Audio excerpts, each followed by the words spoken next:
Hola cinéfilos y cinéfilas, esta vez no os voy a traer ningún vídeo con curiosidades de películas, ni tampoco de sagas, ni tampoco de actores míticos. Esta vez os voy a traer esto. ¿Lo habéis oído? No, esperad, esto. Bien, seguro que lo habéis oído en alguna película.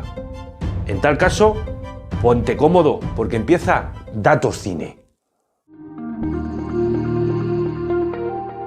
Sí, como bien has oído, es el Grito Wilhelm y es un efecto de sonido usado por primera vez en 1951 en la película Tambores Lejanos. Y quizás no lo sepamos, pero es el grito más oído en el cine y ha sido reproducido en más de un centenar de películas, además de en series de televisión y videojuegos. Y desde su grabación para dar voz a un personaje atacado por un cocodrilo en los años 50, no hay director que se resista a incluirlo en sus películas. Este grito se guardó en el archivo de sonido de la Warner y allí fue encontrado por el diseñador de sonido de Star Wars y lo llamó Sonido Wilhelm, que es el nombre de un personaje secundario que emitió el mismo grito en La carga de los jinetes indios de 1953, y la identidad de este individuo no se conoce, aunque se cree que pudo haber sido grabado por el cantante Sip Bulley, uno de los actores de Tambores Lejanos. Como ejemplo, deciros que ha sido usado en películas como Indiana Jones, Star Wars, El Hobbit, El Señor de los Anillos, Piratas del Caribe. En el siguiente vídeo os dejo un fragmento de las películas donde ha aparecido este sonido.